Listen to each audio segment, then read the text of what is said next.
पांडवों को लेकर के कुरुक्षेत्र में युद्ध भूमि में जाते हैं, जहां पर भगवान का अभी कोई इंतजार कर रहा है। भगवान के परम भक्त महाराज भीष्म जी याद कर रहे हैं भगवान को। अभी वो अपने प्राण को त्यागे नहीं हैं, क्योंकि उनके मन में विचार था, देहांत काले तुम सामने हो, जब मेरी मृत्यु हो तब आप सामने हो। मुरली बजाते मन को लुभाते आप मेरे सामने हो। आज रात्रि के समय पांडवों को लेकर के भगवान उधर पहुंचे, और जब पहुंचे ना तो पहुंचने के बाद सभी ने प्रणाम किया। भीष्म पितामह को भगवान ने प्रणाम किया, भगवान को प्रणाम किया। आज मानो वही उनकी इच्छा पूरी हो गई।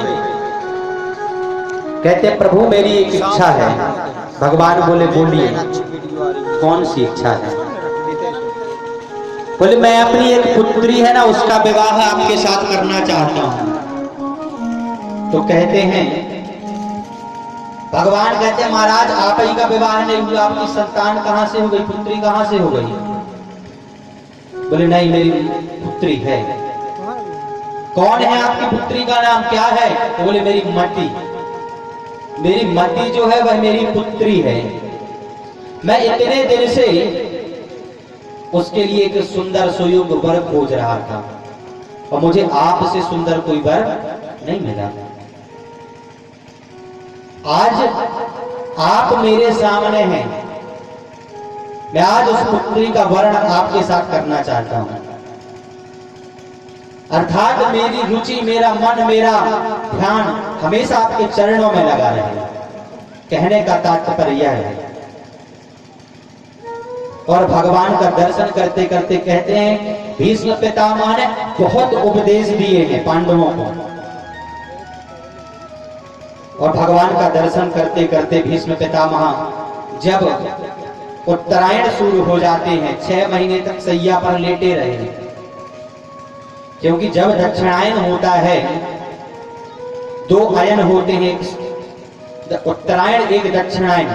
तो दक्षिणायन में जो खत्म होता है, जो मरता है, वो 6 महीने तक स्वर्ग के द्वार पर खड़ा रहता है, तब तक उसकी एंट्री नहीं होती। उसके बाद जाता है, एंट्री होती है, फिर हिसाब किताब होता है। कितना कथा में गए थे, बोलो राधे राधे। कितना सत्कर्म किया, उसके बाद हिसाब किताब होता है, और फिर आगे की व्यवस्थाएं होती है। भीष्म पितामह इस प्रकार से उत्तरायण होता है, तो भगवान का दर्शन करते करते भगवान के धाम को जाते हैं। देहांत काले तुम सामने हो, मुरली बजाते मन को लुभाते। देहांत काले तुम सामने हो, मुरली बजाते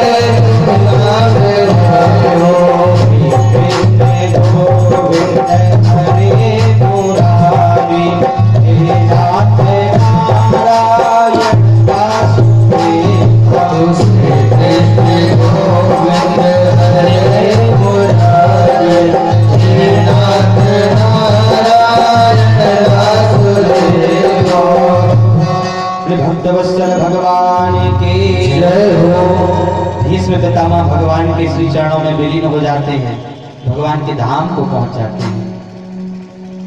यहाँ विचार करने वाली ये बात है, इतना समय हमारा बीत गया पर परमात्मा के दर्शन नहीं हुए, परमात्मा की कृपा के पात्र हम नहीं बने। इसलिए जीवन में यदि कुछ करना है तो अपना, हमने कल भी कहा था, यदि कुछ बढ़ाना है प्यारे तो जीवन में अपना भजन बढ़ाओ, ना कि भजन। और हम लोग अपना भजन बढ़ाते हैं, भजन नहीं बनाते। भजनदार बने, ना कि भजनदार बने। क्योंकि यहाँ पैसे का अकाउंट खूब बढ़ा लो, साथ में लेके जाओगे, किसी का नहीं गया, किसी का गया हो तो बता देना हमको, हम बताने लगेंगे उनका तो चला गया था, किसी का नहीं गया। कहते हैं सारे धनवा गड़े के गड़े रह गए, वो अटारी खड़ी की खड़ी रह गई। अंत में लखपति के न धेरा गया, और हंस जब भी उड़ा तो अकेला उड़ा। इतना समय हमारा बीत गया पर परमात्मा की एक झलक भी हमें प्राप्त नहीं हुई। इसलिए भगवान का चिंतन करें। अरे कम से कम सोते ही में दर्शन हो जाए, स्वप्न में भगवान को भजें। नींद नाए रे, चैन नाए रे, नींद नाए रे, चैन नाए रे, जीवन सारा बीता जाए, श्रवण आए रे, नींद नाए रे, जीवन सारा बीता जाए, श्रवण आए रे। सभी लोग थोड़ा दोनों हाथ उठा करें।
भगवान से ऐसी प्रार्थना करें कि हे प्रभु आपकी एक झलक प्राप्त हो जाए। भीष्म पितामह भगवान का दर्शन करते करते भगवान के श्री चरणों में विलीन हो गए, भगवान के धाम को प्राप्त किया। सूत जी महाराज पूछते हैं, सूत जी महाराज से सौनक जी महाराज पूछते हैं कि प्रभु परीक्षित का क्या हुआ, उसका जन्म फिर जन्म की कथा हमें बतलाएं। तब श्री सूत जी महाराज कहते हैं कि बाद में उस बालक की जिसकी भगवान ने रक्षा की थी उसका साकुशल जन्म हुआ। और जब जन्म हुआ परीक्षित केवल 5 वर्ष के थे, उस समय अर्जुन साथ में गए, भगवान के साथ द्वारकाधीश के साथ द्वारका गए। परीक्षित का तो यहाँ जन्म हुआ और अर्जुन को गए हुए 7 महीने पूरे बीत गए। द्वारका जाने के बाद 7 महीने बीत गए पर अभी तक वे वापस नहीं आए। और जब 7 महीने बीत गए वापस नहीं आए तो एक दिन के बाद कुछ ऐसी घटना प्रारंभ हो गई जैसे जो नहीं होना चाहिए।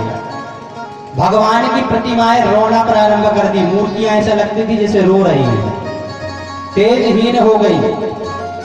बछड़े को गाय का दूध पीना चाहिए तो गाय वह कार्य कर रही है। अधर्म होने लगा।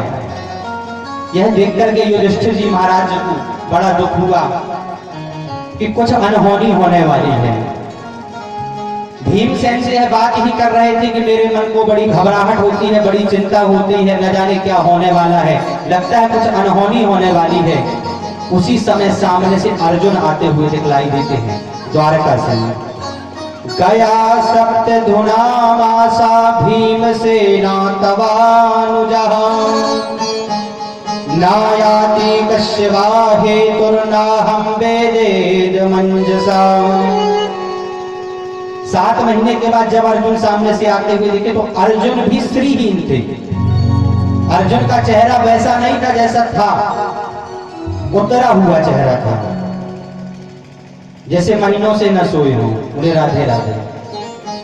दुर्योधन युधिष्ठिर जी महाराज कहते हैं अर्जुन तुम्हारा यह मुखमंडल श्रीहीन क्यों है? किसी ब्राह्मण की हत्या हो गई क्या तुमसे? किसी गाय की हत्या हो गई क्या तुमसे? किसी अगम्या स्त्री के साथ गमन हो गया क्या तुम्हारा? किस कारण से तुम्हारा यह मुखमंडल उतरा हुआ है? अर्जुन जोर जोर से रोना प्रारंभ कर देते हैं। युधिष्ठिर जी महाराज कहते हैं बताओ तो क्या हुआ? अर्जुन कहते हैं वंचितो हम महाराजा हरिणा बंधुरूपिणः येन मे पहतं तेजो देव विस्वापनं महतं। बोले भैया आप लोग अनाथ हो गए। बोले अनाथ हो गए क्यों? बोले हमारे जो रक्षक थे भगवान श्री कृष्ण, भगवान द्वारकाधीश, वो अपनी लीला को संपन्न करके अपने धाम चले गए। पूरा यदुवंश आपस में लड़ करके मारा गया और भगवान भी अपने धाम चले गए। इस बात को जब मां कुंती ने सुना तो जाकर के समाधि लगा करके बैठ गई और 1 मिनट के अंदर ही अपने प्राणों का त्याग कर दिया। भगवान के विरह में प्राण त्यागने वाले 2 लोग हुए। रामचरित्र में महाराज दशरथ और कृष्ण चरित्र में मां कुंती, जो भगवान का विरह सहन नहीं कर पाई और भगवान के श्री चरणों का ध्यान करते हुए भगवान के धाम को चली गई। और जब मां कुंती ने भी अपने प्राणों का परित्याग कर दिया, परीक्षित केवल 5 साल के हैं, छोटे से हैं अभी। पांडवों ने कहा कि अब तुम राजा बनो।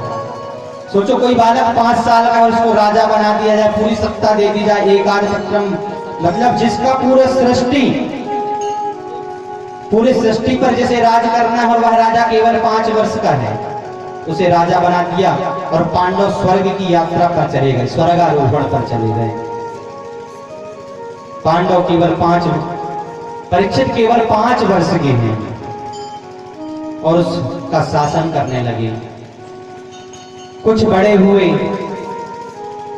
कुछ बड़े होने के बाद परीक्षित एक दिन मन में विचार करते हैं कि हमारी पूर्वजों की बहुत कीर्ति फैली हुई है, हमारे पूर्वजों को सब लोग मानने वाले हैं, जानने वाले हैं, जाएं जाकर के देख के आए कि हमारे इस राज्य में सब कुछ कैसा चल रहा है। और घूमने के लिए जब गए, हाथ में तलवार थी, मस्तक पर स्वर्ण का मुकुट, घोड़े पर विराजमान होकर के बहुत सारे साथियों के साथ, सैनिकों के साथ परीक्षित घूमने के लिए गए। और जब घूमने के लिए गए परीक्षित जी महाराज, तो रास्ते में देखते हैं एक काला काला पुरुष है, वह एक गाय को मार रहा है और बछड़े को मार रहा है और मारते मारते उनके 3 पैर तोड़ दिए और 4थे पैर में मार रहा है। महाराज परीक्षित ने जब यह देखा तो बहुत क्रोधित हो गए, तलवार उठाली, बोलते तुझे जान से मार दूंगा। दीनवत् शरणं गतः, वह जो काला पुरुष था वह चरणों में गिर पड़ा। बोले महाराज त्राहिमाम, क्षमा करें। महाराज परीक्षित ने पूछा तुम्हारा नाम क्या है? बोले मेरा नाम कलियुग है। बोले मेरे राज्य में कैसे आ गए? बोले अब भगवान के जाने के बाद तो मेरा ही युग आना था। महाराज मैं आपकी शरण में हूं, आप कहीं भी स्थान दे दीजिए मुझे। महाराज परीक्षित ने कहा कोई गुण है तुम्हारे अंदर? अच्छा भाई, कोई मकान खाली है और हमको किराएदार रखना हो तो हम किसी को भी नहीं रख लेते हैं। अच्छा हो, स्वभाव अच्छा हो, धनवान हो, और कुछ भी ना हो तो कम से कम चोर उड़ तो ना हो। कोई अच्छा गुण मिल जाता है तो उसको हम 500 रुपए कम में भी कमरा दे देते हैं। बोलो राधे राधे, राधे राधे, थोड़ा जोर से राधे राधे। तो कहते हैं कि कोई तुम्हारे अंदर गुण अच्छा हो तो हम तुमको कमरा दें। पर कलियुग कहता है यत् फलं नास्ति तपसा न योगेन समाधिना तत्फलं लभते सम्यक् कलौ केशव कीर्तना। यत् फलं तपसा, यत् फलं नास्ति तपसा न योगेन समाधिना, कहते हैं जो सतयुग में, त्रेता में, द्वापर में हजारों वर्ष की समाधि लगाने पड़ती थी, तपस्या करनी पड़ती थी, तब भगवान की प्राप्ति थी। और मेरे युग में जब कलियुग का युग आया तो कहते हैं छोटे से ही समय में भगवान को प्राप्त किया जा सकता है। कलियुग केवल नामो आधारा, कलियुग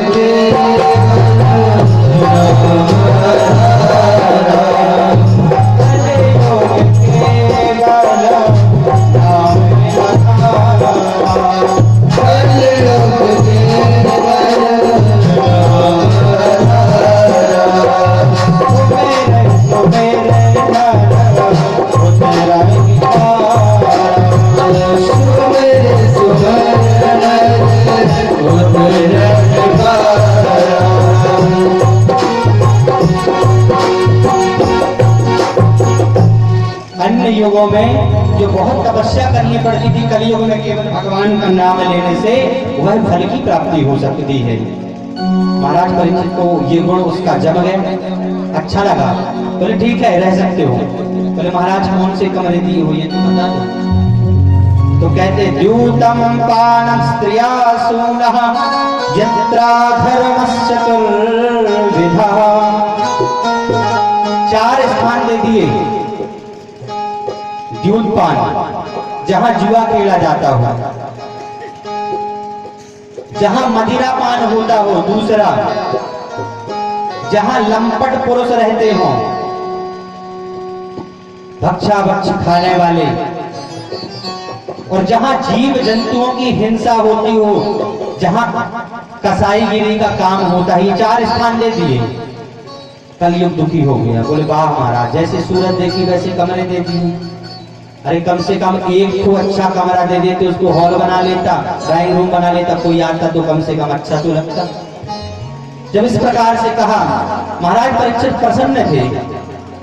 और महाराज परीक्षित प्रसन्न थे इसलिए कहते हैं ठीक है, बोलो क्या चाहिए। बोले महाराज स्वर्ण में वास दे दो, हाथ जोड़ करके। महाराज ने कहा तथास्तु। स्वर्ण में वास हो गया कलयुग का। और जैसे ही वास हुआ तो कहते हैं महाराज परीक्षित जो सिर पर मुकुट पहने हुए थे, वह पांडवों ने जरासंध को मार करके उसका खजाना पूरा ले आए थे। उसी खजाने का यह मुकुट था। कलयुग उस मुकुट पर विराजमान हो गया। तो जब कलयुग विराजमान होता है तो समझ में नहीं आता। काल की ऐसी गति चलती है, अपना पराया समझ में नहीं आता। 2 मिनट का जो गुस्सा होता है, उसके बाद जीवन भर का पछतावा होता है। महाराज परीक्षित के उस मुकुट पर वह कलयुग विराजमान हो गया। और जब विराजमान हो गया तो महाराज परीक्षित आज मृगिया करने के लिए वन में गए। और वन में जाते हैं तो एक समीक मुनि का आश्रम है। बहुत जोर से प्यास लगती है और प्यास लगने के कारण उस आश्रम में जाते हैं और पानी की कामना करते हैं। महाराज जी मैं बहुत प्यासा हूं, मुझे जल चाहिए। समीक मुनि समाधि में बैठे थे, ध्यान लगा करके, बड़े सिद्ध पुरुष थे। महाराज परीक्षित को अपना अपमान महसूस हुआ कि मैं राजा हूं इस राज्य का और ये महाराज मुझे जल नहीं पिला रहे हैं, मेरे स्वागत के लिए नहीं खड़े हुए। अपनी तरकस से एक बाण निकाला और वहीं पर एक मरा हुआ सर्प पड़ा था, उस सर्प को उठाया और महाराज समीक के गले में डाल दिया। तो जब गले में डाल दिया, उसी समय कुछ विद्यार्थी आ गए उस आश्रम के। उन्होंने देखा कि महाराज ने ये अपमान किया और जाकर के उन बच्चों ने महाराज समीक के पुत्र श्रृंगी ऋषि को बतलाया, जो कौशिकी नाम की नदी के तट पर संध्या वंदन कर रहे थे, पूजन पाठ कर रहे थे। और जाकर के बतलाया कि एक राजा आए थे, उन राजा ने आपके पिताजी के गले पर मरा हुआ सर्प डाल दिया। श्रृंगी ऋषि ने उसी समय हाथ में जल लिया और जल लेकर के श्राप दे दिया, इति लंघित मर्यादा तक्षकः सप्तमे हनि। जल लिया कि अरे महाराज, जो तुम्हारे पांडव थे, जो तुम्हारे पूर्वज थे, हम संतों का इतना सम्मान करते थे, इतना आदर करते थे, पर तुमने क्या किया? मेरे पिताजी का संत का अपमान किया, मरा हुआ सर्प डाल दिया। तुमने मर्यादा का उल्लंघन किया है और मैं तुम्हें श्राप देता हूं कि तक्षकः सप्तमे हनि, 7वें दिन तक्षक नाम का वही सर्प जीवित होगा और जीवित होकर के तुम्हें मृत्यु को प्राप्त करा देगा। इस प्रकार का श्राप दे दिया। महाराज परीक्षित घर आए, अपने महल में आए और महल में आकर के उस मुकुट को उतारा तो पश्चाताप हुआ। ये मैंने क्या अपराध कर दिया? एक संत का अपमान कर दिया, बड़ी भारी गलती हो गई मेरे से। पर कुछ देर के बाद वह बालक अपने पिताजी के पास पहुंचा, समीक ऋषि के पास पहुंचा, जोड़ जोड़ से रो रहा था। समीक मुनि की समाधि खुली। समीक ऋषि ने कहा क्या हुआ? बोले पिताजी, ये जो मरा हुआ सर्प आपके गले में डाला है उस राजा ने डाला है। अरे बोले कोई बात नहीं। बोले पर मैंने उसे श्राप दे दिया, तक्षकः सप्तमे हनि, 7वें दिन उसी यही सर्प जीवित होकर के डसेगा। जब इस प्रकार से कहा तो समीक मुनि कहने लगे, रे पुत्र तूने क्या किया? परीक्षित जैसा राजा हमें कभी प्राप्त नहीं होगा। अरे वो राजा है, वो आए थे, उनका सम्मान हमको करना था। अगर उन्होंने थोड़ा सा अपमान कर भी दिया हमारा तो ये अपमान नहीं, हम तो प्रजा है उनकी, हमें तो सम्मान करना था उनका। पर तूने बहुत बड़ी गलती कर दी, इसलिए अब एक काम करो, जाओ किसी शिष्य को भेजो और महाराज परीक्षित को सूचित करो कि उन्हें 7वें दिन मरने का श्राप लगा है। एक शिष्य गया और शिष्य ने जाकर के महाराज परीक्षित को सूचित किया कि महाराज आपने जो कार्य किया है उसके लिए आपको 7वें दिन मरने का श्राप लगा हुआ है। और जैसे ही महाराज परीक्षित को पता चला कि मुझे तो श्राप लग गया है इस कार्य के कारण, महाराज परीक्षित के 2 पुत्र हैं जन्मेजय, वो भी 5-5 साल के ही हैं, छोटे हैं। उन पुत्रों को अपना उत्तराधिकारी राजा घोषित कर करके महाराज परीक्षित वनकल वेश धारण करके सब कुछ छोड़ करके वन की यात्रा करना प्रारंभ कर देते हैं और सीधा गंगा जी के तट पर पहुंचते हैं। और जब गंगा जी के तट पर पहुंचते हैं तो वहां बहुत सारे साधुओं को पता चलता है, संतों को पता चलता है कि हमारे जो राज्य के महाराज हैं, महाराज परीक्षित, उनको 7वें दिन मरने का श्राप लग गया है, उनके कल्याण के लिए कोई उपाय करना चाहिए। महाराज परीक्षित को देखिए, पहले 7 दिन का समय उनके पास था, पर हमारे पास 7 मिनट का नहीं है। अरे संत का जो श्राप था वह श्राप नहीं, तो आशीर्वाद है। उनके पास तो गारंटी से 7 दिन थे, पर क्या हमारे पास 7 दिन हैं? नहीं है। क्षण भंगुर जीवन की कलिका, कल प्रात को जान खिली न खिली, अगले समय की गारंटी नहीं है हमारी। और महाराज परीक्षित के पास तो 7 दिन थे। आज किसी को पता चल जाए कि हम 2-4 दिन के बाद मरने वाले हैं, तो वो तो पूरा हिसाब किताब, इनसे इतना ले लेना, उनसे उतना ले लेना, रो रो के हालत खराब कर लेंगे। पर महाराज परीक्षित को जब पता चला तो अपने कल्याण का साधन खोजने लगे और सीधा गंगा के तट पर जब पहुंचे तो संतों को पता चला, संत आ गए, भृगु वशिष्ठ चमनश्च गौतम, भृगु वशिष्ठ चमन इत्यादि ऋषि आ गए और बैठ गए। महाराज परीक्षित उन्हें प्रणाम कर रहे हैं कि अहो मेरे भाग्य, मैंने एक संत का अपराध किया और संत ही मेरे कल्याण के लिए आ रहे हैं। क्योंकि संतों को पता था जो कुछ भी हुआ वह अनजाने में हुआ है, संत कल्याण करने के लिए आए हैं। पर उसी समय उनके बीच में एक महापुरुष का आगमन होता है। तत्राद्भवद भगवान व्यास पुत्रो यदक्षयः गामटमानपेक्षः अलक्षलिंगो निविजलाभतुष्टो भृतस्य बालैरवधूतवेशः। मानो भगवान ही उनका कल्याण करने के लिए आ गए। अलक्षलिंगः 16 साल के हैं और अपने शरीर पर कोई भी वस्त्र धारण नहीं किए हैं। बड़ी बड़ी लंबी भुजाएं हैं, लंबे लंबे बाल हैं, चौड़ा मस्तक है। और जब ये जिस भी गांव से निकलते हैं ना, उस गांव के बच्चे इनके पीछे पड़ते हैं कि नंगा बाबा नंगा बाबा नंगा बाबा आ गया। और जैसे ही उस स्थान पर पहुंचते हैं ना, कहते तत्रात् भवद भगवान व्यास पुत्रो, मानो भगवान ही व्यास के पुत्र के रूप में आ गए। और जब उस स्थान पर पहुंचे तो जितने भी ऋषिगण थे सब खड़े होकर के प्रणाम करने लगे। सभी ऋषि उन्हें प्रणाम कर रहे हैं। महाराज परीक्षित भी खड़े हुए और उन्हें प्रणाम करते हैं। राजा परीक्षित दंडवत कीन्हा, राजा परीक्षित दंडवत कीन्हा, राजा परीक्षित दंडवत कीन्हा, राजा परीक्षित दंडवत कीन्हा।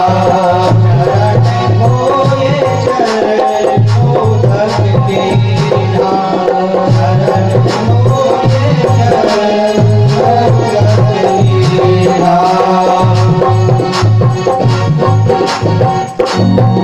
महाराज परीक्षित खड़े हुए और खड़े होकर के प्रणाम किया और चरणों को धोला और चरणों को धोकर के चरणामृत पान किया। चरणामृत पान करने के बाद देखिए महाराज परीक्षित समझ गए कि ये कोई साधारण महापुरुष नहीं है, साधारण नहीं, क्योंकि बड़े बड़े जो संत हैं उन्हें प्रणाम कर रहे हैं, क्योंकि विद्वता की कोई आयु नहीं होती। धन वृद्धा बल वृद्धा आयुर्वृद्धस्तथैव च ते सर्वे विज्ञान वृद्धा किंकिरा शिष्य किंकरः। कोई धन में बड़ा हो सकता है, कोई बल में बड़ा हो सकता है, कोई वजन में भी हो सकता है, पर बड़ा तो वह है जो ज्ञान में बड़ा है। और जिस सुखदेव जी महाराज है वही ज्ञान में बड़े हैं, ज्ञान में श्रेष्ठ हैं। और श्रेष्ठ लोगों को प्रणाम करने से चार चीज की भी प्राप्ति होती है हमको। अगर कोई श्रेष्ठ है उसे हम प्रणाम करते हैं तो चार चीज हमारी बढ़ती हैं। कई लोगों को पांव पड़ने में शर्म लगती है, पहले पैर से टिका करके पढ़ते थे, अब घुटने के पढ़ने लगे, हाथ ही मिलाने लगे। नहीं, साष्टांग प्रणाम करने का नियम था, वह नहीं कर पाते तो कम से कम पैरों को ही छुएं। पैरों को छूने से क्या होता है? अभिवादनशीलस्या नित्यं वृद्धोपसेविनः चत्वार्योर्वर्धन्ते आयुर्विद्या यशोबलम्। अभिवादन करने से, प्रणाम करने से चार चीज बढ़ती हैं, आयु, विद्या, यश और बल। अब जिनको बढ़ाना है तो करो, नहीं घुटने के पढ़ो। गुरु राधे राधे। देखो प्रणाम करने से कितना बड़ा काम सिद्ध हो गया था, मैं सुनाता हूं आपको। छोटी सी कथा है महाभारत की। दुर्योधन कहता है भीष्म पितामह से कि मैंने आपको सेनापति बनाया है और आपने आज 4 दिन हो गए एक भी पांडवों को नहीं मारा। इस प्रकार से बात जब करता है तो भीष्म पितामह प्रतिज्ञा ले लेते हैं कि कल 5 में से 1 पांडव नहीं बचेगा। जब इस प्रकार की प्रतिज्ञा ले लेते हैं, भगवान कृष्ण आते हैं, द्रौपदी दुखी रहती है, क्योंकि प्रतिज्ञा भीष्म पितामह की तो प्रतिज्ञा है, या तो प्राण जाएंगे या प्राण किसी के ले लेंगे। द्रौपदी दुखी है। भगवान द्वारकाधीश पहुंचते हैं, बोलते देवी दुखी क्यों हो? प्रतिज्ञा की बात बतलाती है। भगवान कहते हैं मेरे साथ चलो। भीष्म पितामह के पास पहुंचे द्रौपदी को लेकर के। भीष्म पितामह हाथ रख करके आराम कर रहे थे ऐसे। द्रौपदी गई और जाकर के प्रणाम किया, पैरों में हाथ रख दिया।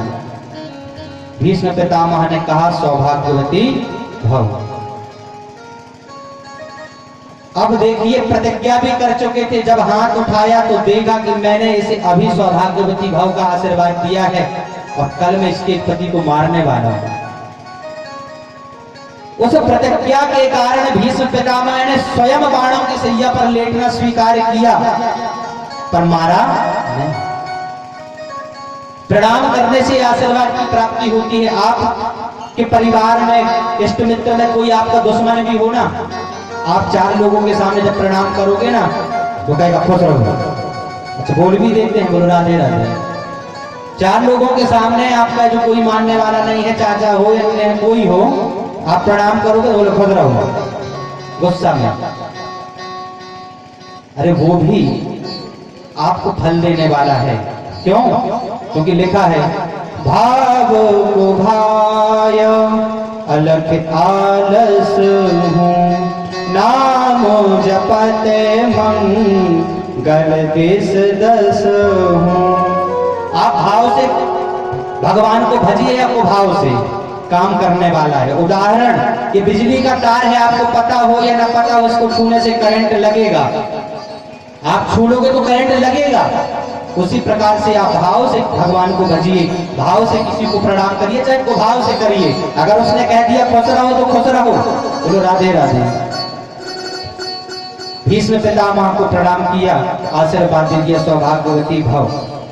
राजा परीक्षित प्रणाम करते हैं और प्रणाम करने के बाद एक प्रश्न रख देते हैं सामने।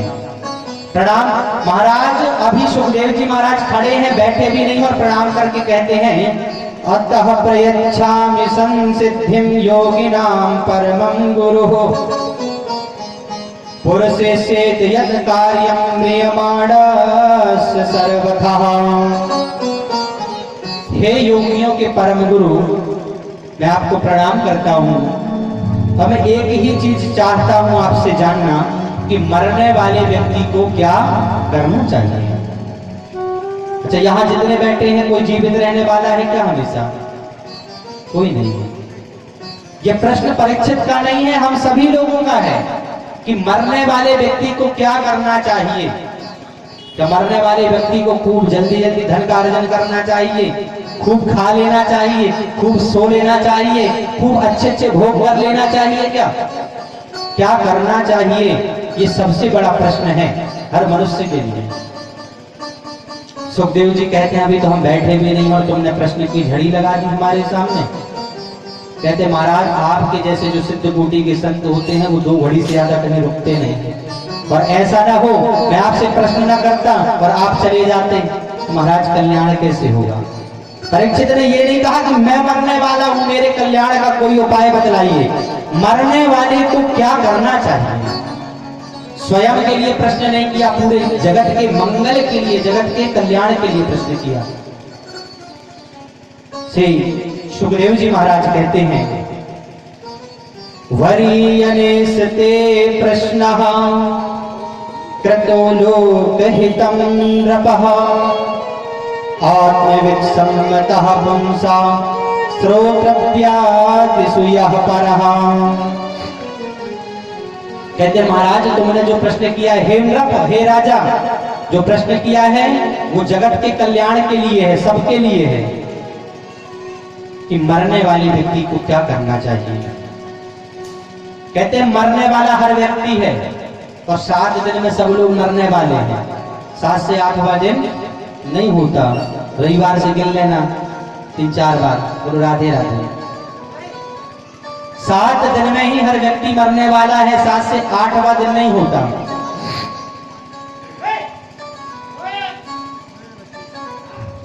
श्री राधे बोले बांके बिहारी लाल की जय।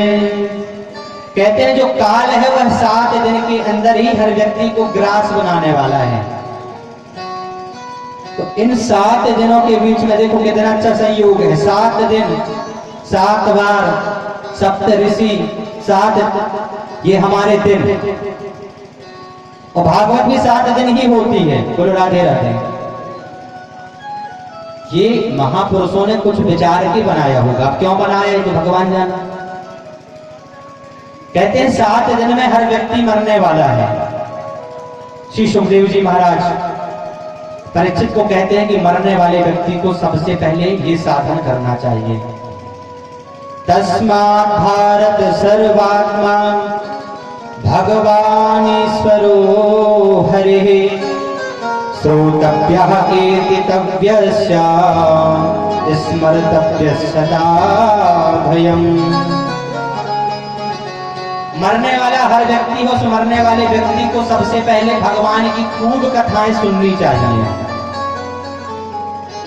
क्योंकि भगवान की कथा सुनेंगे तो भगवान की ओर अपना मुख मुड़ जाएगा, ध्यान लग जाएगा, तो मरते समय कहीं राम का नाम, श्याम का नाम याद आ गया तो कल्याण भी हो जाएगा।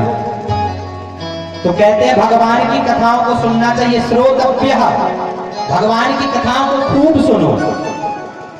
परीक्षित से कहते हैं भगवान की कथा को खूब सुनो,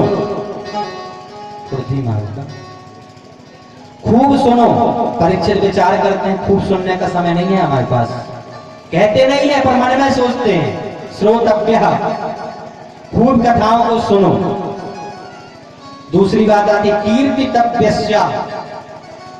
अच्छा, जो खूब सुनेगा वो दूसरों को सुना सकता है। जो मतलब अच्छा वक्ता बनने के लिए सबसे पहले अच्छा श्रोता बनना पड़ता है। जिसने खूब सुना होगा वही सुना सकता है, अन्यथा सुना नहीं सकता। तो ये इन बातों का स्मरण करना है। खूब सुनो उन कथाओं को और खूब सुनाओ, और खूब सुनने के बाद उस कथा में ही भगवान की डूब जाओ। इस प्रकार से जब कहा तब परीक्षित कहते हैं कि प्रभु वो तो ठीक है, पर मन तो बहुत चंचल है ना, मन बड़ा चंचल है, कैसे तेरा भजन करूं, जितना इसे समझाऊं उतना ही मचल जाए। प्रभु मन लगता नहीं है मनुष्य का, खूब सुनने का तो समय ही नहीं है। तो कहते हैं ये वाला ध्यान करो, सिया रामो मय सब जग जानी, सिया रामो मय सब जग जानी।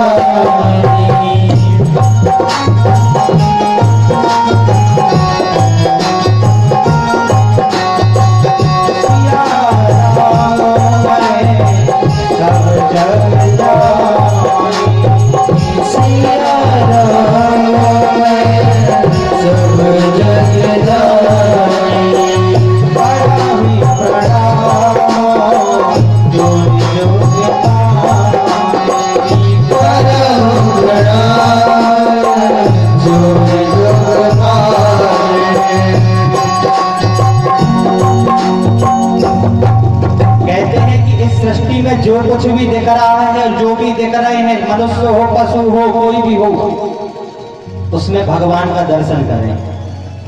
हर व्यक्ति में जब भगवान का दर्शन करेंगे तो सोचो, जब व्यक्ति में दर्शन होने लगे तो मूर्ति में भगवान का दर्शन नहीं होगा, होगा। हर चीज में भगवान का दर्शन करिए, खूब कथाओं को सुनिए, भगवान का दर्शन करिए और खूब कथाएं सुनाइए। क्योंकि जाने बिनु नहीं होए प्रतीति, बिन प्रतीति होए नहीं प्रीति। जब तक कथाओं को सुनोगे नहीं तब तक पता चलेगा कि नहीं कि भगवान कौन थे, दशरथ जी बेटा है कि राम जी बेटा है। ये तो तब पता चलेगा जब कथा को सुनेंगे। खूब कथाएं सुनिए, और भगवान की कथाओं को सुनोगे तो पता चलेगा कि भगवान क्या कर सकते हैं, हमारा कल्याण भी कर सकते हैं, हमें इस भवसागर से पार कर सकते हैं, हमें मुक्ति दिला सकते हैं। जब भगवान की कथाओं को सुनेंगे तब पता चलेगा। जैसे कल की कथा में आपने सुना कि ये मानव पाप कृतस्तु सर्वदा, अरे जिस व्यक्ति ने अपने जीवन में पाप के अतिरिक्त कुछ नहीं किया, भगवान ने उसका भी कल्याण कर दिया। तो हम लोग तो पाप भी करते हैं, पुण्य भी करते हैं, कल्याण होना कुछ कुछ तो हो ही जाएगा। बोलो राधे राधे। सुख और दुख दोनों मिल जाएंगे। बोलो राधे राधे।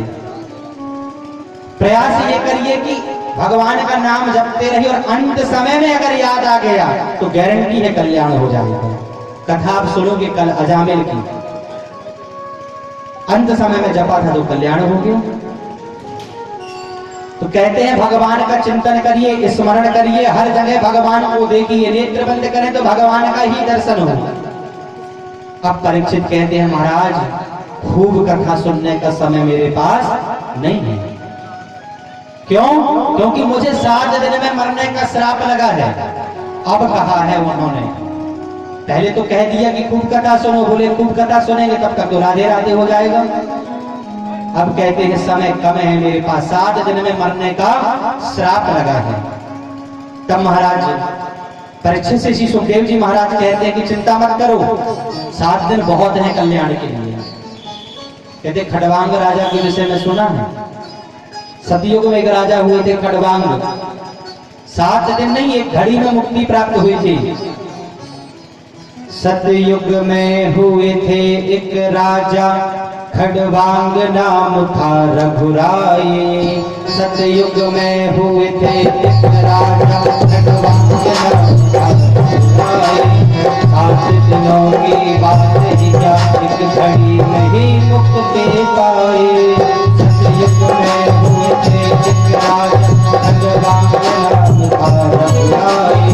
7 दिनों की बात ही क्या, एक घड़ी में ही मुक्ति पाए।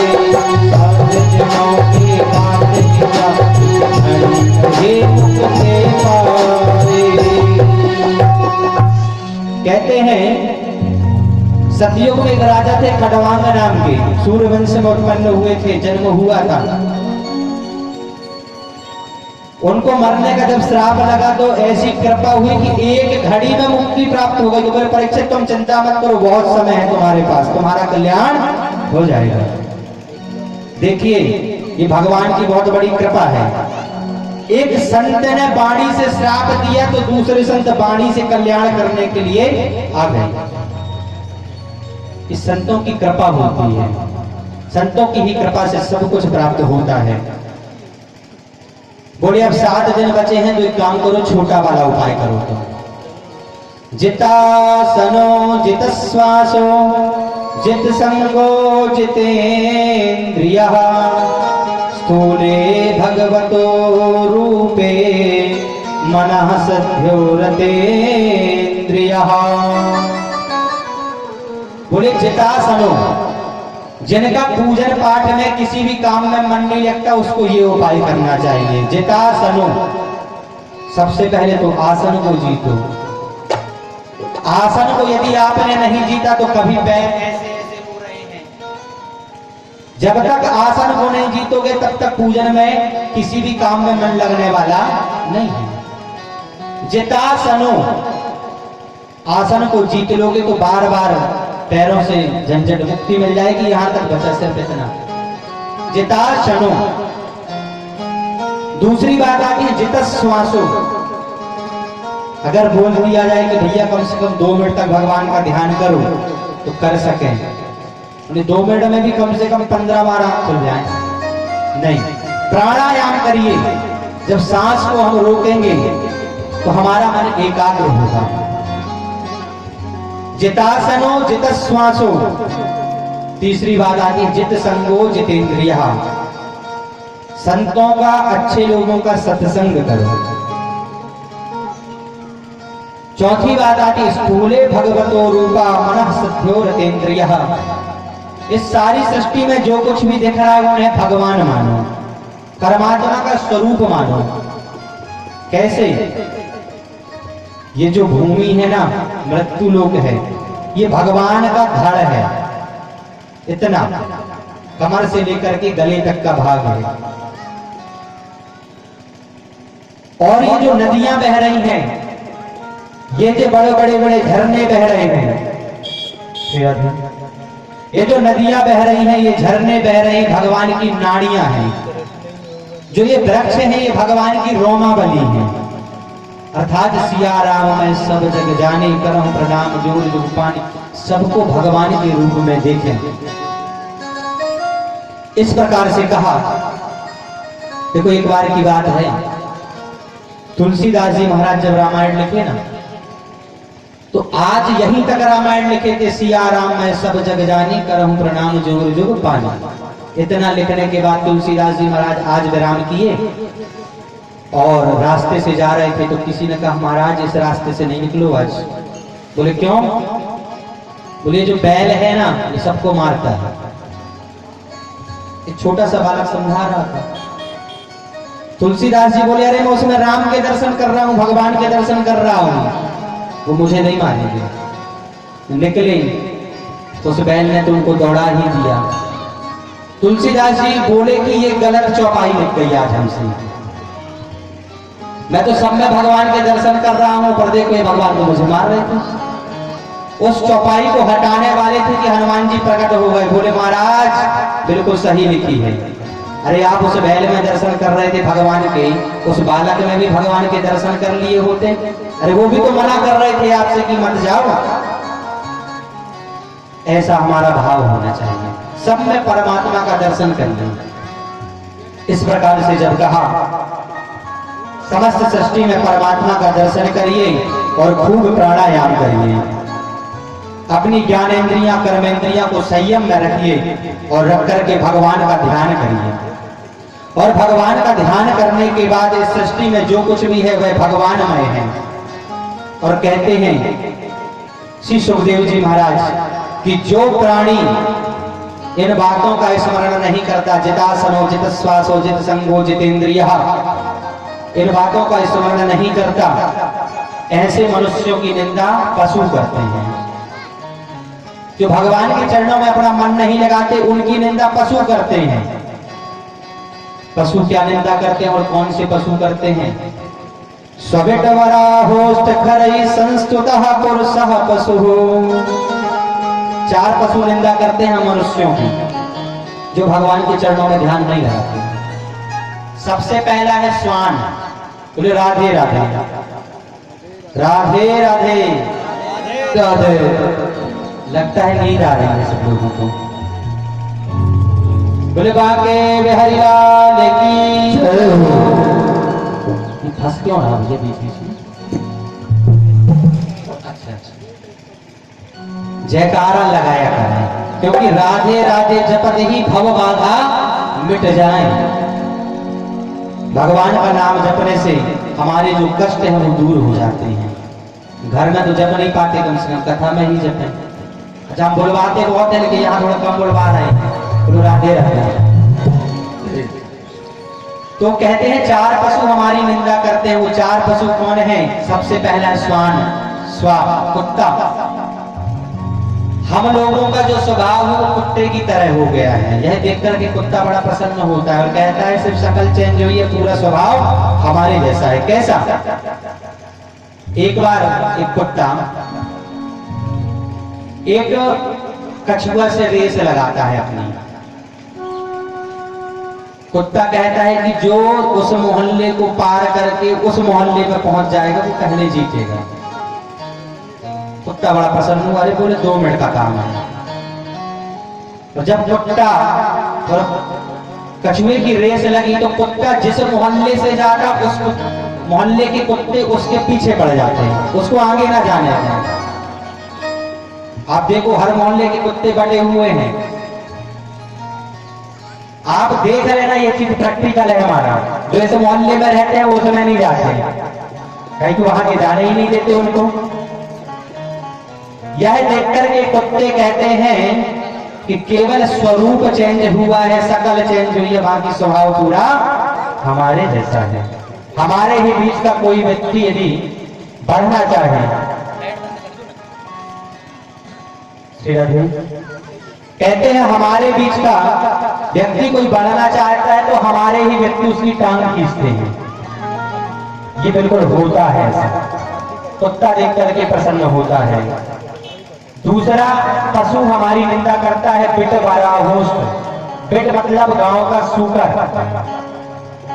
सूकर क्या करता है निंदा? हम लोगों के कौन से आचरण उसके जैसे हो गए हैं? शुगर की एक आदत होती है, जो मिले जैसा मिले जिसका मिले जब मिले और जितना मिले उसे खा लो। ये नहीं देखता? शुगर के जैसी हमारी आदत हो गई है। अन्न खा लें, चारा खा लें, भूसा खा लें, खाना खा लें, घास खा लें, खोपड़ी खा लें। लोगों की खाली बैठे तो खोपड़ी खा रहे हैं दूसरों की।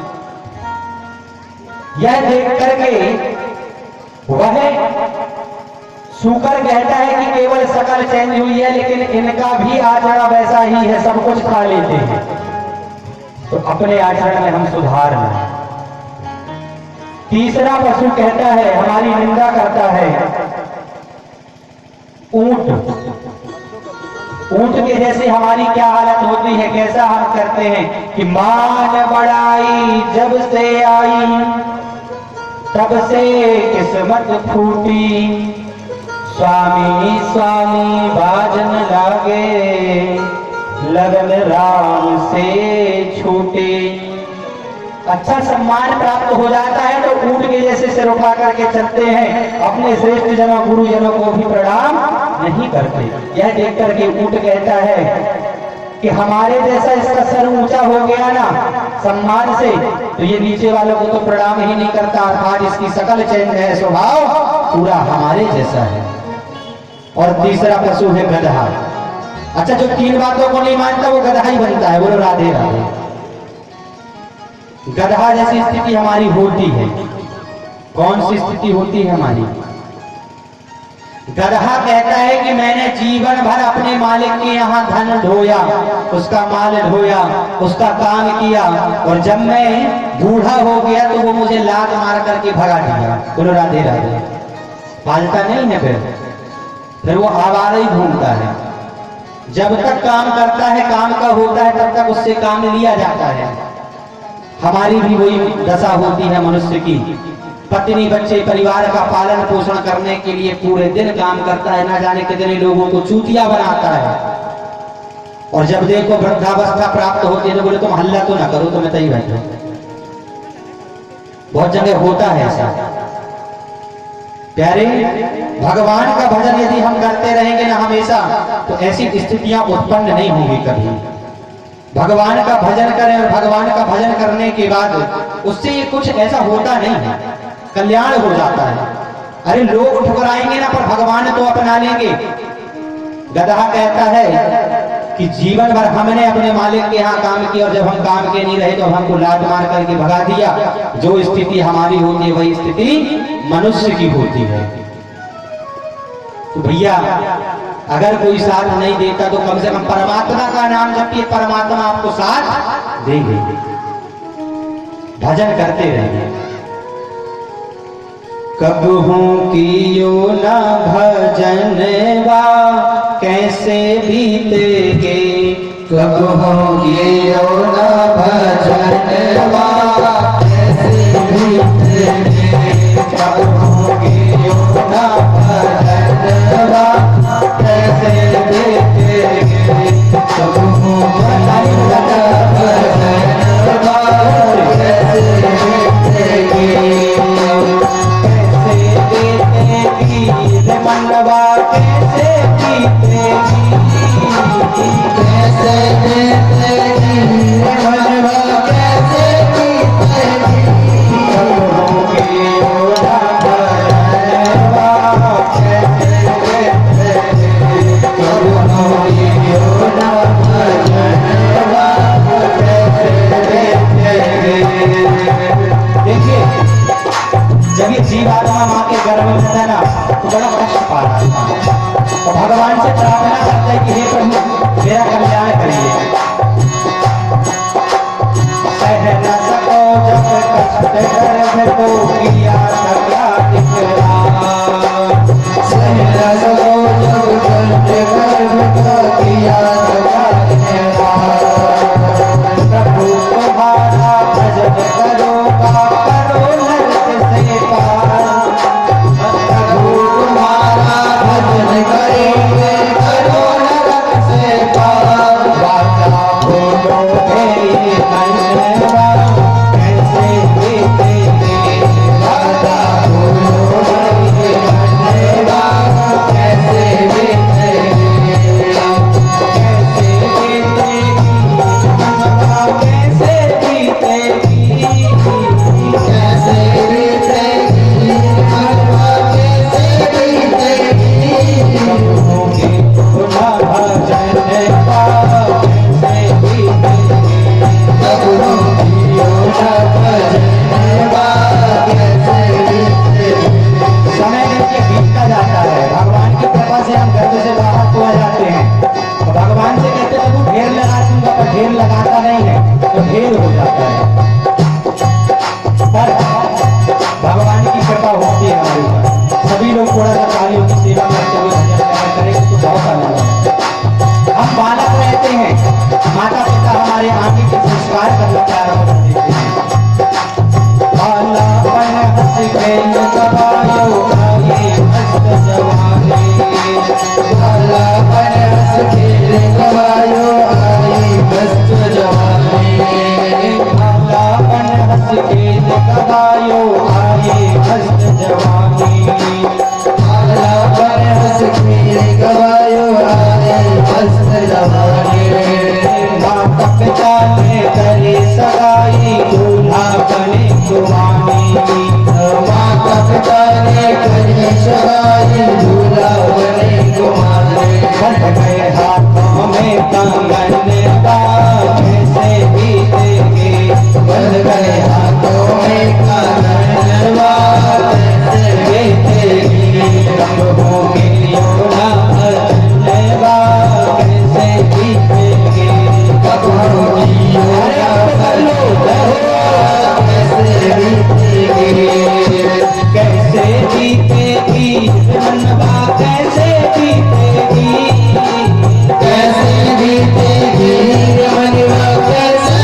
कियो ना भजन का कैसे बीतेंगे, प्रभु कियो ना भजन का कैसे बीतेंगे,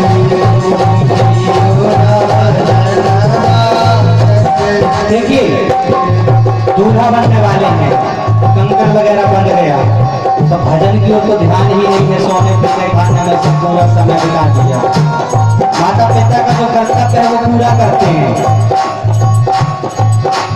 धूमधाम से ब्याह रचाया बहन केसरिया जामा, धूमधाम से ब्याह रचाया बहन केसरिया जामा, धूमधाम से ब्याह रचाया बहन केसरिया जामा, धूमधाम से ब्याह रचाया बहन केसरिया जामा, दुल्हन लेकर घर को आया खत्म हुआ तेरा ड्रामा, दुल्हन लेके घर को आया खत्म हुआ तेरा ड्रामा, गए सजनी के सजन कैसे बीतेंगे, बन गए सजनी के सजन कैसे बीतेंगे, के सजन कैसे बीतेंगे, बन गए सजनी के सजन कैसे बीतेंगे, कैसे बीतेगी मनवा कैसे बीतेगी, कैसे बीतेंगे मनवा कैसे बीतेंगी,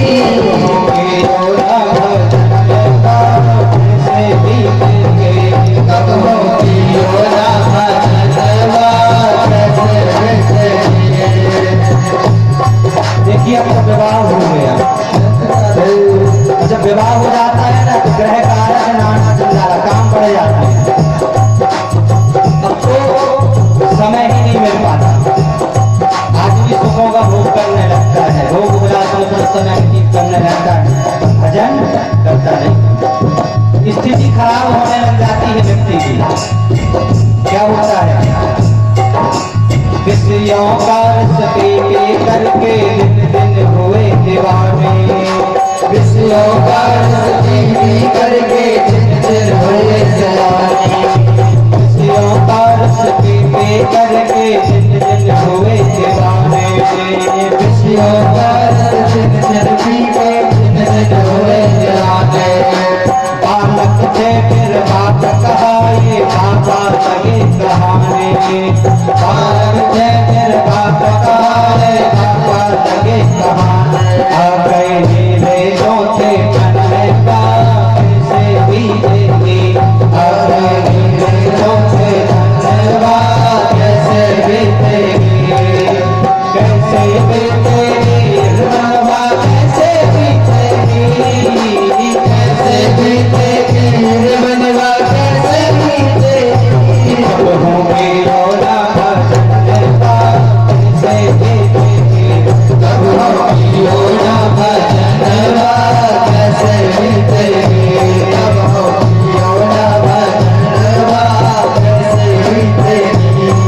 देखो जीवन में सब कुछ किया पर भजन नहीं किया, और फिर क्या होता है, अंत में बहुत सारे लोग कहते हैं मुझे चले जा, किसी काम के नहीं रह जाते हम, क्योंकि चौथापन आ गया, सरकार भी रिटायर कर देती है 60 के बाद, बोलो राधे कमर टूट जाती है, फिर हम किसी काम के नहीं रहते, एक खटिया बिछा दी जाती है मेन गेट के पास, वहीं सो वहीं खाओ वहीं सब करो, क्या होता है, कमर कमान दांत सब टूटे नजर गए नजराने, कमर कमान दांत सब टूटे नजर हुए बेगाने, कमर कमान दांत सब टूटे नजर गए नजराने, कमर कमान दांत सब टूटे नजर हुए बेगाने, घाट बिछाई द्वार पर लेके पहुए मारे ताने, द्वार बिछाए द्वार पर लेके पहुए मारे ताने, अब हो मारे या बोलन का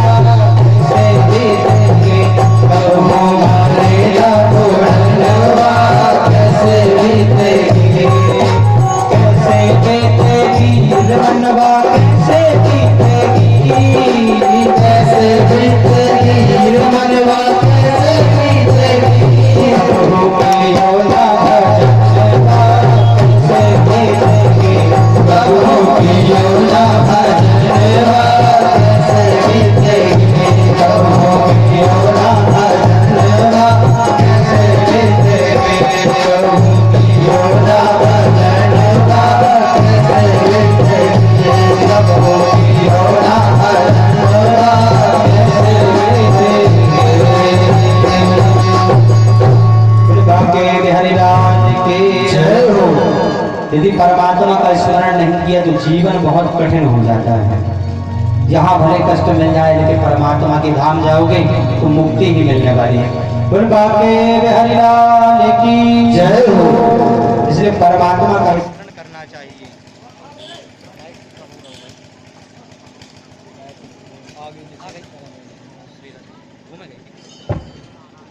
श्री राधे। बोले बाके बिहारी लाल की जय हो। इस प्रकार से गदहा भी हमारी निंदा करता है, पर यदि हम भगवान का स्मरण करें तो हमारा कल्याण हो सकता है।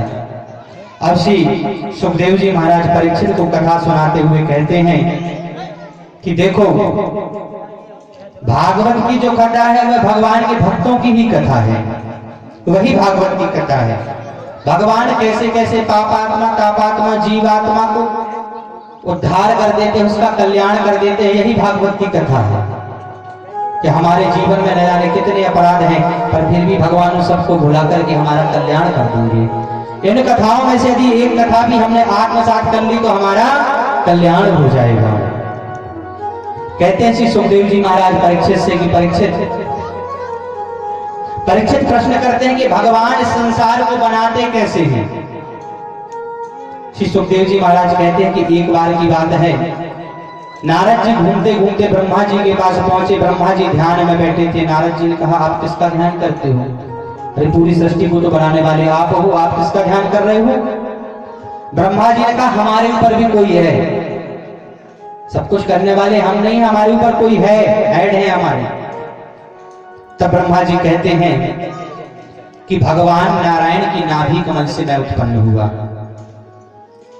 और उत्पन्न होने के बाद जब नारद जी महाराज ब्रह्मा जी महाराज ऊपर नीचे उस नाभि कमल चारों साइड देखते हैं तो कोई दिखता नहीं है। उस कमल तंतु पर ऊपर नीचे हजारों वर्षों तक होते हैं, तब भी उन्हें कुछ नहीं मिलता, पर उनको दो शब्द सुनाई देते हैं, ता और पा।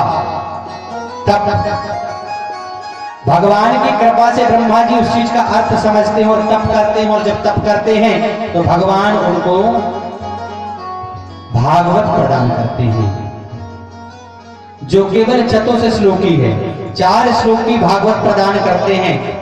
मानो भगवान का आदेश हुआ कि आप सृष्टि की रचना करिए। तब ब्रह्मा जी महाराज सृष्टि की उत्पत्ति करते हैं। कहते हैं, ब्रह्मा जी कहते हैं कि मैं भगवान नारायण की नाभि कमल से उत्पन्न हुआ, और भगवान नारायण की नाभि कमल से उत्पन्न होने के बाद ब्रह्मा जी ने 4 कुमारों को उत्पन्न किया, जिनका नाम था सनत, सनंदन, सनातन और सनत कुमार। इधर परीक्षित ने पूछा कि मुझे बेदुर जी के विषय में भी जानना है। बेदुर जी कौन थे? बोले, बेदुर जी साक्षात धर्म थे। पांडव सेना में और कौरव सेना में दोनों साइड धर्म थे। कौरव सेना में विदुर जी धर्म थे और पांडवों में युधिष्ठिर जी धर्म थे। एक दिन विदुर जी महाराज कहते हैं महाराज धृतराष्ट्र से कि महाराज, आपका जो ये पुत्र दुर्योधन है, ये कलयुग है, ये आपके 100 पुत्रों को खा जाएगा। इसके कारण कोई जीवित नहीं बचेंगे, क्योंकि इसका आचरण बहुत खराब है। देखो, धृतराष्ट्र जो महाराज थे जन्म से अंधे थे, पर अब पूरे अंधे हो चुके थे। वो पूरे अंधे क्या हैं? ज्ञान, विराग, नयन और गारी। ज्ञान रूपी नेत्र भी होते हैं, सोचने समझने की क्षमता तो होती है व्यक्ति के अंदर, अंधा भी हो तो। बोले, महाराज आपका जो ये पुत्र है उसको समझाइए। पर महाराज ने उसे समझाया नहीं। महाराज धृतराष्ट्र ने दुर्योधन को समझाया नहीं। परिणाम ये हुआ कि देखो, एक भी नहीं जीवित रहे।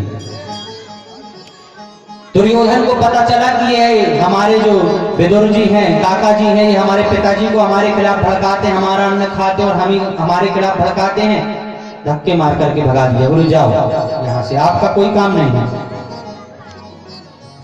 धर्म को भगा दिया। धर्म के अवतार थे विदुर जी। स्थिति ऐसी उत्पन्न हो गई जैसे जब विभीषण जी को धक्का मार करके रावण ने निकाला तो जितने भी राक्षस थे सब आयुहीन हो गए थे, पर यहाँ जितने भी कौरव थे सब धर्महीन हो गए, क्योंकि धर्म तो चला गया। विदुर जी महाराज को निकाल दिया और विदुर जी महाराज यात्रा करते करते एक दिन यमुना जी के तट पर उद्धव जी से भेंट हो गई। उद्धव जी से पूछने लगे, कई वर्ष बीत गए। कई वर्ष बीतने के बाद बोले, आज जब मिले प्रणाम किया, बोले महाराज महाभारत का क्या हुआ, भगवान कैसे हैं द्वारिका में, सब लोग कुशल मंगल। अरे बोले कब कब, वो तो सब समाप्त हो गया, युद्ध भी समाप्त हो गया, भगवान भी अपनी लीला संपन्न करके अपने धाम चले गए, अब तो कोई नहीं है। बड़े दुखी हुए विदुर जी महाराज। बोले आप चिंता मत करो, पर आपके लिए एक दिव्य उपदेश है, वो दिव्य उपदेश आपको मैत्रेय मुनि देंगे। कहां पास मिलेंगे? बोले गंगा जी के तट पर मिलेंगे। विदुर जी महाराज अपनी यात्रा प्रारंभ करते हैं और गंगा जी के तट पर पहुंचते हैं। वहां पर उनकी मैत्रेय मुनि से भेंट होती है। मैत्रेय मुनि को प्रणाम करते हैं और यहाँ से ये कथा जो है 3 वक्ता और 3 श्रोता हो जाते हैं। भागवत की कथा 3 वक्ता सुना रहे हैं और 3 श्रोता सुन रहे हैं अलग अलग स्थान पर। महाराज सुखदेव परीक्षित को सुना रहे हैं, मैत्रेय मुनि विदुर जी को सुना रहे हैं और सूत जी महाराज सौनक इत्यादि ऋषियों को सुना रहे हैं। और तीनों का एक ही प्रश्न है कि भगवान इस सृष्टि को कैसे बनाते हैं। तो वह बतलाते हैं कि सबसे पहले भगवान नारायण की नाभि कमल से ब्रह्मा जी उत्पन्न हुए और ब्रह्मा जी के उत्पन्न होने के बाद ब्रह्मा जी को आदेश हुआ कि आप सृष्टि का निर्माण करिए। तब ब्रह्मा जी 4 कुमारों को उत्पन्न करते हैं मन से, जिनका नाम था सनत, सरंजन, सनातन और सनत कुमार। ये भगवान के पहले अवतार हैं। उस सनकादिक ऋषियों की जय। जो 24 अवतार की कथा हमने बताई कि भगवान ने 24 अवतार लिए हैं, तो भगवान का पहला अवतार ही सनकादिक ऋषियों का अवतार है। सनकादिक ऋषि के रूप में अवतार लेते हैं, छोटे से हैं। ब्रह्मा जी कहते हैं चलो विवाह करो और संतति उत्पन्न करो, इस सृष्टि को बढ़ाओ। बोले हमको ये चक्कर में नहीं पड़ना। अरे बोले कभी तो विवाह करोगे? बोले कभी नहीं करेंगे। बोले बड़े हो जाओगे तब करोगे? बोले हम बड़े ही नहीं होंगे 5 साल से ज्यादा। संकल्प ले लिया कभी 5 साल से बड़े ही नहीं होंगे। ब्रह्मा जी को गुस्सा आया और ब्रह्मा जी की भ्रुकुटी का छेदन करके एक पुत्र उत्पन्न हुआ। वह जन्म लेते ही बहुत जोर जोर से रोने लगा। ब्रह्मा जी ने कहा चुप हो जाओ, तो तुम्हारा नाम है आज से रुद्र। बोले शंकर भगवान की जय। भागवत के अनुसार ब्रह्मा जी, शंकर जी ब्रह्मा जी के पुत्र हैं। भ्रुकुटी का छेदन करके शंकर जी उत्पन्न हुए। बोले एक काम करो, तुम सृष्टि का निर्माण करो। शंकर जी भूत प्रेत डाकनी साकनी पिशाच की सृष्टि बना देते। और सृष्टि बनाने के बाद ब्रह्मा जी देखा रहे ये सृष्टि हमको नहीं चाहिए, तुम जाओ ध्यान करो। जाकर के राम जी इंद्र जी का ध्यान करने लगे कैलाश में। इसके बाद ब्रह्मा जी अब 10 कुमारों को उत्पन्न करते हैं। अपनी मानसी सृष्टि प्रारंभ करते हैं और 10 कुमार को उत्पन्न करते हैं। अत्रि, अंगिरा, पुलस्त्य, पुलुग्रह, भृगु, वशिष्ठ, दक्ष और देवर्षि नारद। इन 10 कुमारों को उत्पन्न करते हैं और अपनी वाणी से सरस्वती जी को उत्पन्न करते हैं। अपनी छाया से कर्दम ऋषि को उत्पन्न करते हैं। अपने वामांग से कन्या को उत्पन्न करते हैं और दाहिने अंग से पुरुष को उत्पन्न करते हैं, जिनका नाम हुआ मनु और शतरूपा। मनु शतरूपा से ही मैथुनी सृष्टि प्रारंभ हुई। जैसे आज सृष्टि बढ़ रही है, मनु और शतरूपा की संतान होने के कारण हम लोगों को मनुष्य कहा जाता है। मनु महाराज से कहते हैं काम करिए आप सृष्टि को बढ़ाइए। मनु महाराज कहते हैं हम बढ़ाएं तो महाराज, पर समस्या ये है हमारे सामने कि जो पृथ्वी है किसी राक्षस ने हरण कर करके ले गया है इस पृथ्वी को। बोले कौन है? बोले कि हिरण्याक्ष नाम का राक्षस है। उसी समय ब्रह्मा जी को छींक आई और ब्रह्मा जी की नासिकाग्नि से भगवान बाराह का अवतार हुआ। बोल बाराह भगवान की जय हो। ये भगवान का दूसरा अवतार है। भगवान बाराह देखते ही देखते पर्वताकार हो गए और भगवान बाराह सीधा समुद्र में जाकर के जहां वह हिरण्याक्ष नाम का दैत्य छुपा हुआ था उसके साथ युद्ध किया और युद्ध करने के बाद भगवान ने उसे मार दिया और मार करके पृथ्वी को लाकर के यथास्थान स्थापित किया। स्थापित करने के बाद मनु महाराज ने सृष्टि को बढ़ाना प्रारंभ किया और मनु महाराज ने सबसे पहले 5 संतानों को उत्पन्न किया। मैथिली सृष्टि से 5 संतानें उत्पन्न हुई। आकृति, देवहूति, प्रसूति, प्रियव्रत और उत्तानपाद। ये 5 संतान है, 3 कन्याएं और 2 पुत्र उत्पन्न हुए। सबसे पहले आकृति के विषय में बतलाया कि आकृति कौन है। अपनी मझली पुत्री, बड़ी पुत्री के विषय में बतलाते हैं। जो आकृति माता थी उनका विवाह रुचि प्रजापति के साथ हुआ और उनके घर में साक्षात यज्ञ नारायण भगवान अवतार लेकर के आए। तो यज्ञ नारायण भगवान की जय हो। ये यज्ञ नारायण भगवान के 24 अवतारों में एक अवतार है।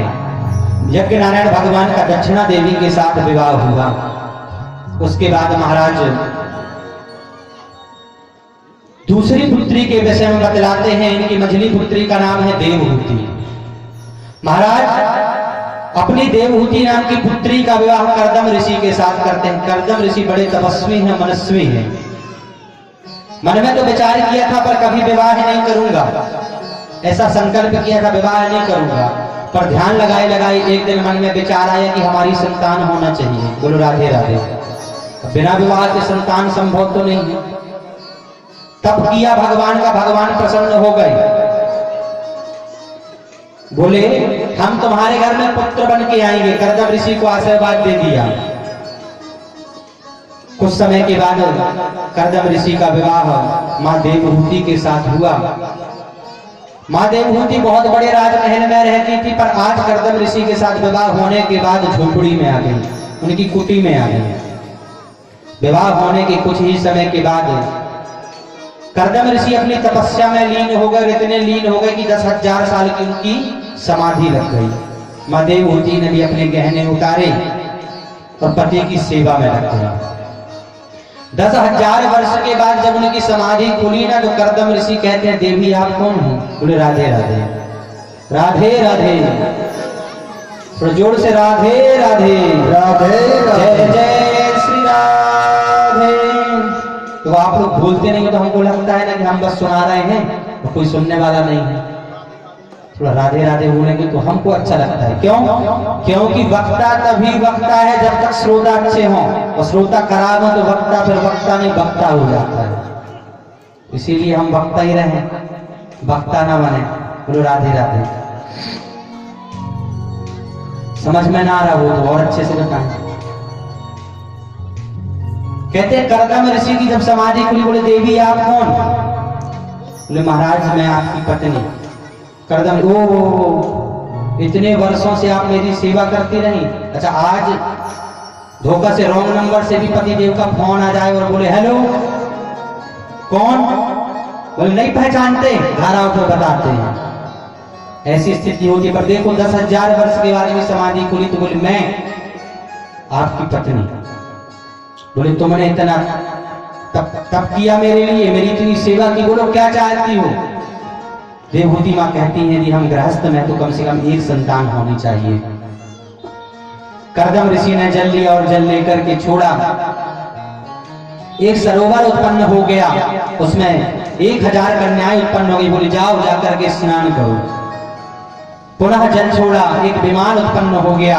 कर्दम ऋषि 20 वर्ष के हो गए, मां देवहूति 16 वर्ष की हो गई, सुंदर हो गए। और उस विमान में विराजमान होकर के कई वर्षों तक सुख भोगते भोगते कालांतर में उनके घर में 9 कन्याएं उत्पन्न हो गई। जब 9 कन्याएं उत्पन्न हो गई, कर्दम ऋषि याद आया कि एक संतान की बात थी, 9 संतान हो गए। अब हमको वन की ओर जाना चाहिए।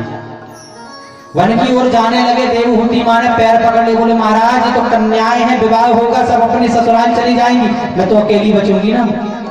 अरे एक पुत्र होना चाहिए।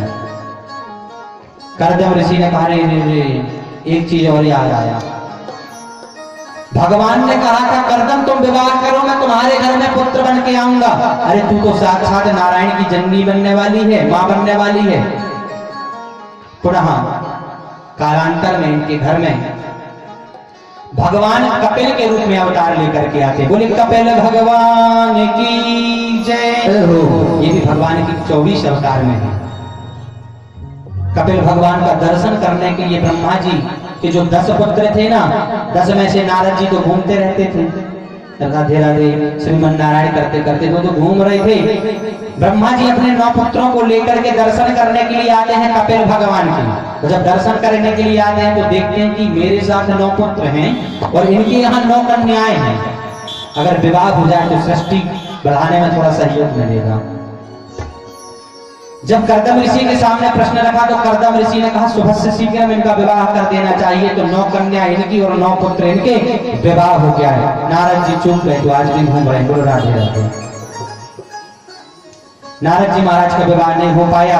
अनुसुईया माता का अत्रि ऋषि के साथ, अरुंधति के साथ, अरुंधति माता का वशिष्ठ के साथ, ख्याति माता का भृगु जी के साथ, शांति का अथर्वणा के साथ, क्रिया का क्रतु के साथ, हविर्भूत का पुलस्त्य के साथ, कला का मरीचि के साथ, श्रद्धा का अंगिरा के साथ और गति का पुलह के साथ हुआ। सबका विवाह हो गया। सभी कन्या अपने अपने ससुराल को चली गई। अनुसुईया माता के यहाँ कोई संतान नहीं हुई।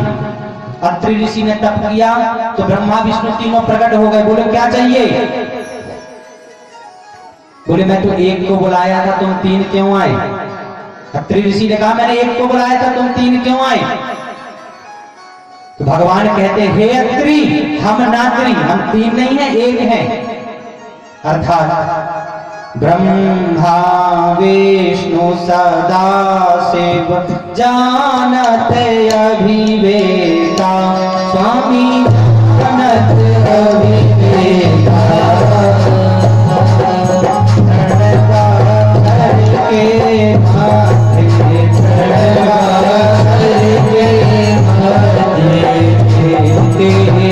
माथे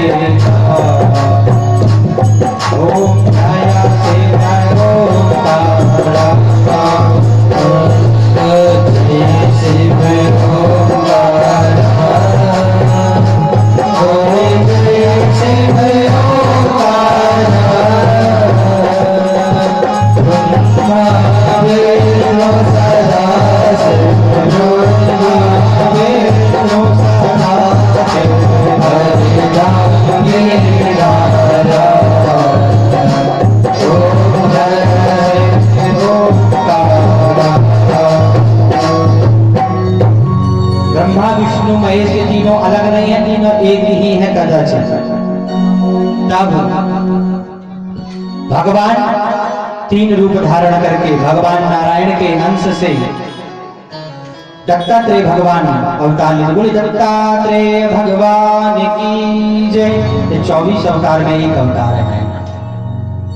भगवान शंकर के अंश से दुर्वासा और ब्रह्मा जी के अंश से चंद्रमा उत्पन्न हुआ। अत्रि ऋषि के यहाँ और मां अनुसुईया के यहाँ। अब देखिए कर्दम ऋषि तो वन में जा रहे हैं।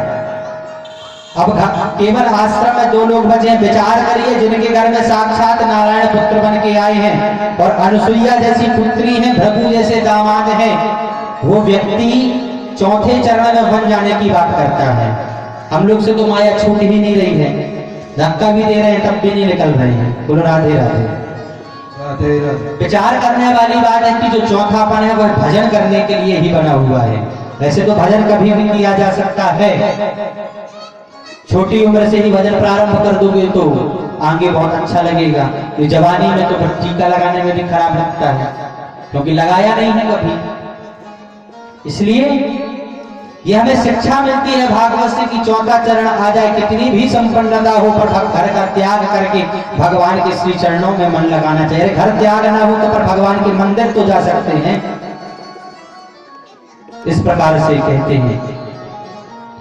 आगे अब केवल आश्रम में 2 लोग बचे हैं, कर्दम देवहूति माता और कपिल भगवान। कपिल भगवान से देवहूति मां कहती है कि हे पुत्र, मैंने सुना है तुम नारायण हो, साक्षात विष्णु हो।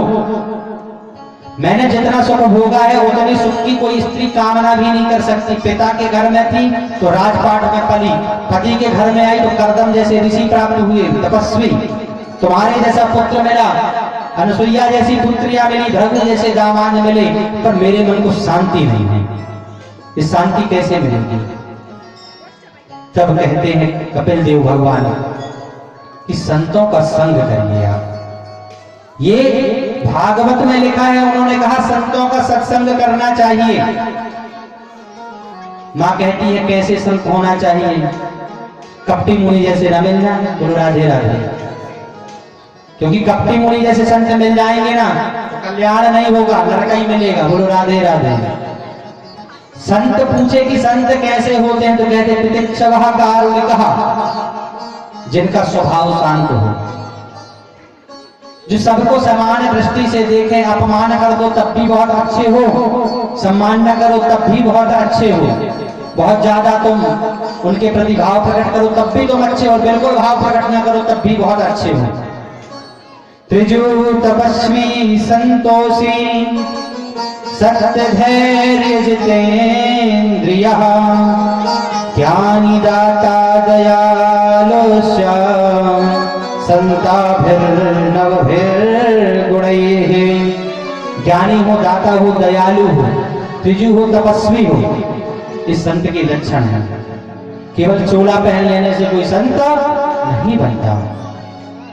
कहते ऐसे संतों की पावन चरण शरण ग्रहण करनी चाहिए। इस प्रकार से बतला ही रहे थे। बतलाने के बाद कहते हैं कि माँ इस कथा को सुनते सुनते संतों के चरणों में अपना मन लगाती है और एक सिद्धला नाम की नदी के रूप में वर्णित हो जाती हैं, जल के रूप में वर्णित हो जाती हैं। और कपिल भगवान उस स्थान से उठ करके गंगा सागर की ओर चले जाते हैं। बोले कपिल भगवान की जय। आज भी कपिल भगवान वहां पर विराजमान हैं।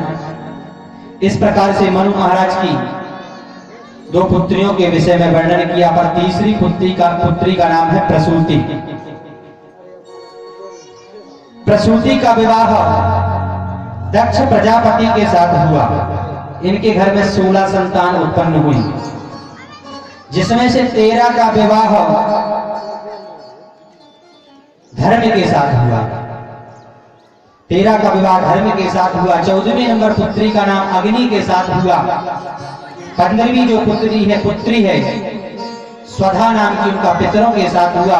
और जो 16वीं पुत्री है सती नाम की, उसका विवाह तो हुआ शंकर जी के साथ, पर कोई संतान नहीं हुई। परीक्षित ने कहा प्रभु मुझे इनका चरित्र थोड़ा सुनना है विस्तार से, क्यों इनके घर में संतान नहीं हुई, शंकर जी के घर में संतान किस कारण से नहीं हुई, मैं सुनना चाहता हूं। तब कहते हैं कि एक बार की बात है, ब्रह्मा जी ने अपने सबसे प्रिय पुत्र दक्ष को बुलाया। दक्ष सबसे प्रिय था ब्रह्मा जी का। और बुलाकर के कहने लगे ब्रह्मा जी देखो आज मैं प्रसन्न हूं तुम्हारे ऊपर और तुमको प्रजापति की उपाधि देता हूं। दक्ष को प्रजापति बना दिया, मान आ गया, सम्मान आ गया, सिर उठाकर के चलने लगा दक्ष। एक सम्मान सभा रखी गई जिसमें सभी देवी देवताओं को बुलाया गया। और जैसे ही सभा में दक्ष ने प्रवेश किया तो देखा कि जितने भी देवी देवता हैं सब खड़े हैं, पर 3 देवता खड़े नहीं हुए, ब्रह्मा विष्णु और महेश।